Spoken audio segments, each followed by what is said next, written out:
Friends, शुभ लाभ episode 111 में क्या हुआ चलिए देखते हैं। लास्ट एपिसोड में हम देखते हैं रोहित की पोल खुल जाती है और उसने जो पैसे छुपाए होते हैं सबके सामने आ जाते हैं। निरंजन और सविता देख के दंग रह जाते हैं। निरंजन उससे बहुत गुस्सा आता है, कहता है तुम्हारी माँ तुम्हारे लिए कुछ मायने नहीं रखती है ना। वो उसे घसीटता हुआ नीचे लेके जाता है। उसके बाद रोहित उससे कहता है कि पापा प्लीज मुझे माफ कर दीजिए। कहता है मम्मी प्लीज पापा को रोको, पर सविता भी उससे नहीं रोकती, कहती है घर से निकल जाओ। फिर माया रुकने की कोशिश करती है, कहती है पापा जी प्लीज आप रुक जाइए, इसको आप उनको माफ कर दीजिए। लेकिन निरंजन उससे भी सिर्फ यही बात कहता है कि ये यहाँ पे नहीं रह सकता, मैं तुम्हें नहीं रुकूंगा, तुमको जाना है तो तुम इसके साथ जा सकती हो, लेकिन ये इस घर में नहीं रहेगा, क्योंकि अगर ये इस घर में रहा तो सिर्फ और सिर्फ इस घर की बर्बादी ही करेगा, बल्कि एक दिन इस घर को ही बेच डालेगा। तब फिर माया कहती है ठीक है पापा, फिर हम अकेले नहीं बल्कि हम दोनों साथ जाएंगे और साथ में हमारा बच्चा भी जाएगा जो मेरे पेट में है। ये सब न्यूज सुन के रोज खुश हो जाता है, बल्कि सब लोग बहुत खुश हो जाते हैं। और माया सविता का आशीर्वाद मिले, सविता भी बहुत खुश हो जाती है। पर माया जब निरंजन के पास आती है तो वो कुछ नहीं बोलता है, पर वो उसको आशीर्वाद दे देता है। निरंजन बहुत ही सख्ते में आ जाता है, लेकिन फिर भी वो सिर्फ एक बात कहता है, देखो मैं जो हूं इसे इस घर में नहीं रख सकता, इसे इस घर से बाहर ही निकलना पड़ेगा, और इसे भी जाके करेगा क्या ये, बल्कि इससे अच्छा तो बाकी लोग माया का ध्यान रख लेंगे, इसे यहाँ पे नहीं रहना है। सविता उनको बहुत रुकने की कोशिश करती पर वो नहीं मानते। वो बस यही कहते हैं कि रोहित इस घर में नहीं रह सकता। सविता भी ये सुन के दंग रह जाती है और नरेंद्र कहते हैं निकलो यहाँ से। फाइनली वो उसको तरफ बढ़ते हैं। फिर रोहित उनसे हाथ जोड़ के माफी मांगने का नाटक करता है जैसा वो है। फिर निरंजन कहते नहीं बाहर निकलो, तो माया बीच में आ जाती है, तो माया को धक्का लग जाता है और सविता फिर उसको बचा लेती है।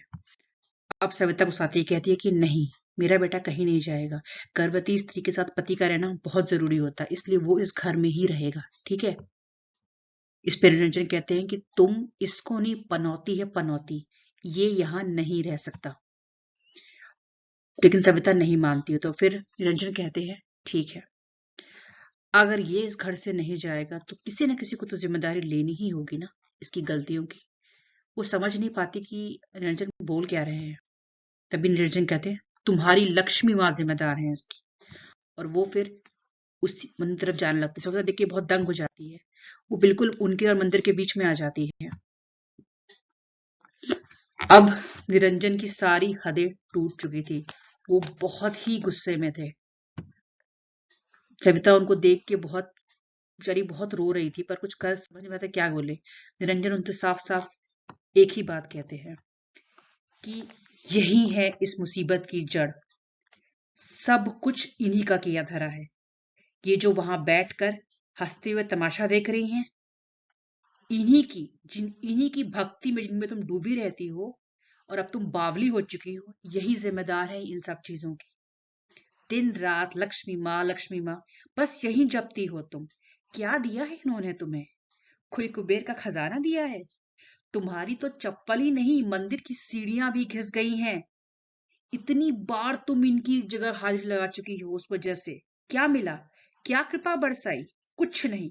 ये घर भी हमारा ना हुआ, और अब तो ये हालात है कि बाप बेटे को घर से धक्के मार के निकाल रहा है। ये सब और सब इन लक्ष्मी माँ की वजह से है। तुम इन्हीं के भरोसे बैठी थी ना, तुम्हारी सारी भक्ति इन्हीं के लिए थी ना, क्योंकि तुम अगर जरा सा ध्यान इन पे लगाते तो शायद ये सब नहीं होता। और फिर वो एकदम बहुत ही ज्यादा एकदम गुस्सा आ जाता है, और ज्यादा गुस्सा आ जाता है। और फिर वो जो बोलता है वो ये होता है कि सविता, जब कोई काम नहीं करता ना तो उसे छुट्टी दे देते हैं। आज मैं तुम्हारी लक्ष्मी माँ को छुट्टी दे रहा हूं। ना तुम उनकी भक्ति करती, ना ही रोहित तुम्हारी भक्ति बेचता, और ना ही तोशनीवाल नाम मिट्टी में मिलता। इसकी सारी की सारी जड़ सिर्फ और सिर्फ ये लक्ष्मी माँ ही है। सविता को बहुत उल्टा सीधा कहता है उसकी भक्ति को लेके, और अंत में सविता को घसीट के एकदम किनारे कर देता है। सविता एकदम रोती रह जाती है, पर वो नहीं रुकता, वो घसीट के एकदम अलग किनारे कर देता है उसको। उसके बाद वो मंदिर में जाता है और दिए जो जल रहे थे वो बुझा देता है। सविता एकदम देख के उसकी एकदम आंख में आंसू आ जाते हैं। और फिर वो बोलता है कि अब इस घर में लक्ष्मी की पूजा कभी नहीं होगी, और फिर वो द्वार बंद कर देता है। वो फाइनली कहता है कि आज के बाद इस घर में लक्ष्मी माँ का नाम कभी भी नहीं लिया जाएगा, और दरवाजा बंद दिखाया जाता है। सविता इसको देख के बहुत रो रही होती है, उसको बहुत बहुत ज्यादा भावुक हो जाती है। और अब इस एपिसोड का बेस्ट पार्ट, हमारे उल्लू जी लक्ष्मी से पूछते हैं, माँ ये कितना गलत हो रहा है, मतलब आपका कपाट बंद कर दिया गया, क्योंकि आपकी कोई गलती नहीं थी माँ।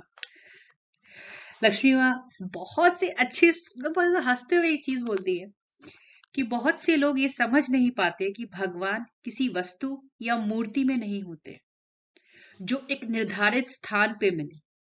भगवान तो हर जगह है, कहाँ कहाँ दरवाजा बंद करोगे। मंदिर के द्वार बंद कर देने से भगवान और भक्त के बीच के संबंध को रोका नहीं जा सकता। भगवान तो भक्त की भक्ति में है, उसकी विश्वास की शक्ति में है, प्रकाश में है तो अंधकार में भी है, सुख का कारण है तो दुख के साथी भी हैं। भगवान तो सर्वव्यापी हैं। भले ही मनुष्य भगवान को ना देख पाए, किंतु भगवान उन्हें हमेशा देख सकते हैं, और मेरी दृष्टि भी इस परिवार पर हमेशा बनी रहेगी। फिर हम नेक्स्ट सीन में देखते हैं कि सब लोग सविता को समझा रहे होते कि माँ प्लीज, आपको दूसरों की बात सुनने की जरूरत नहीं, आपकी भक्ति सच्ची है और हम जानते हैं ये बात।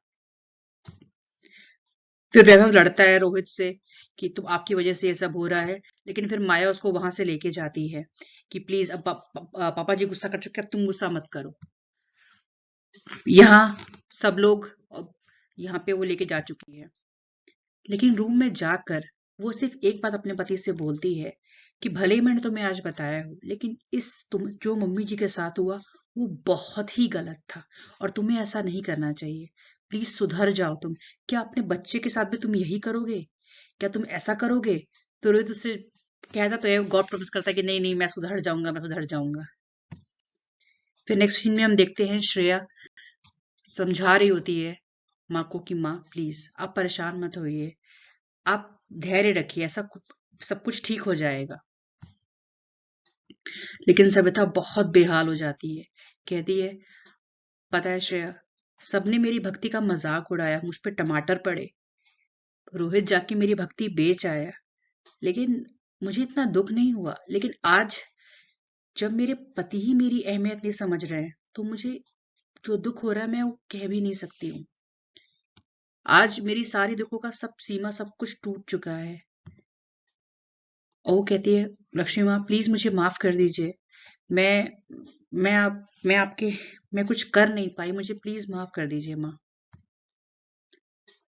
पर श्रेया उनको फिर संभालती है, वो कहती है कि नहीं, वो मन में ये ठान लेती है कि वो अपनी माँ के साथ कोई समझौता नहीं होने देगी, और उनका जो उनकी माँ के साथ, लक्ष्मी माँ के साथ रिश्ता है, उसको वो सही साबित करेगी सबके सामने। फ्रेंड्स, आज का एपिसोड मुझे सारे एपिसोड में सबसे ज्यादा पसंद आया, क्योंकि इसके दोनों संदेश बहुत ही अच्छे थे। तो लक्ष्मी माँ में कहती हैं कि मनुष्य का भगवान से दो प्रकार का संबंध होता है, आस्तिक का और नास्तिक का। दोनों ही संबंध भगवान निष्ठा से निभाते हैं। आस्तिक का विश्वास नहीं तोड़ते और नास्तिक पर कभी उम्मीद नहीं छोड़ते। भगवान निष्पक्ष रूप से उसी का साथ देते हैं जो सही उद्देश्य के लिए समर्पित होता है। Thank you friends. आज आपको मैं सिर्फ थैंक यू बोलना चाहूंगी, क्योंकि कुछ लोग मेरा वेट कर रहे थे। Thank you so much. मुझे कहानी सीरियसली बहुत पसंद है, क्योंकि मतलब बस पसंद है मुझे, उसके मैसेजेस बहुत पसंद है, इसीलिए मैं ये वीडियो भी बनाती हूँ। Thank you so much for waiting for me.